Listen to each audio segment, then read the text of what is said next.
And here's the news.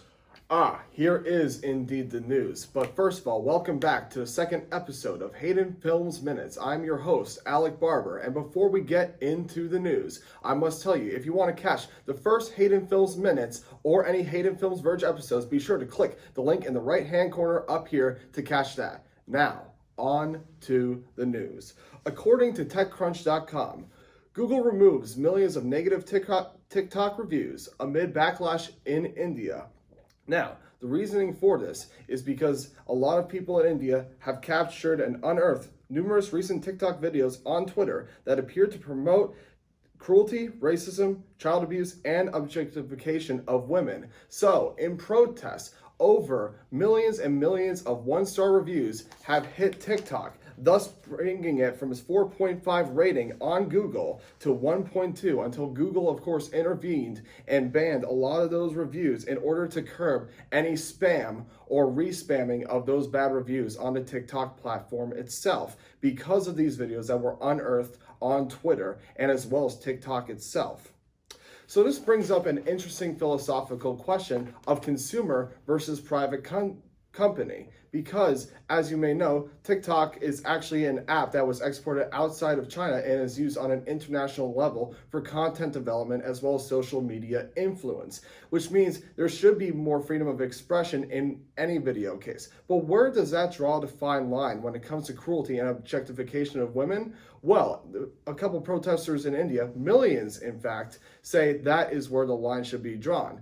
But what happens in regards to social media censorship? Where does the line be drawn? I want to know your feedback in that regard. So my question to you is, what's your opinion on censorship? Should there be more of it? Should there be less of it? What do you think Google's reaction to TikTok users giving it 1 star? Was it viable? Was it justified? Do you think Google's going too far? Be sure to leave your answers in the comments below. Now, on to more optimistic review from Variety.com, recommending us the best video streaming services: Netflix, HBO Max, Disney Plus, Hulu, Amazon, and Apple TV Plus. An article by Todd Spangler. And once again, guys, if you want to check out these articles, we're going to be leaving them all in the description below for you to review and check out as well.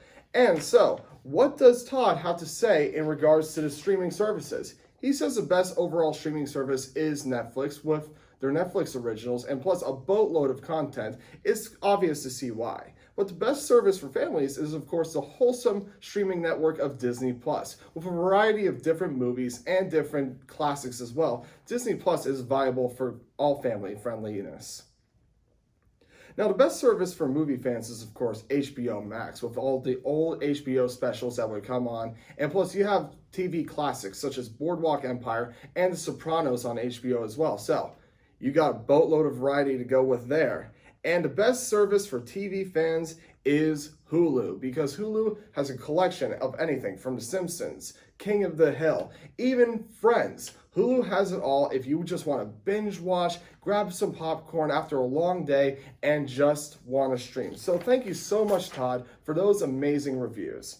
Now, on to our final portion of news for the Haydenfilms Minutes today. Instagram ads are coming to IGTV with revenue sharing for influencers, according to CNBC. Now, what does this mean? It means Facebook-owned Instagram announced Wednesday that it will start showing advertisements on its IGTV video app.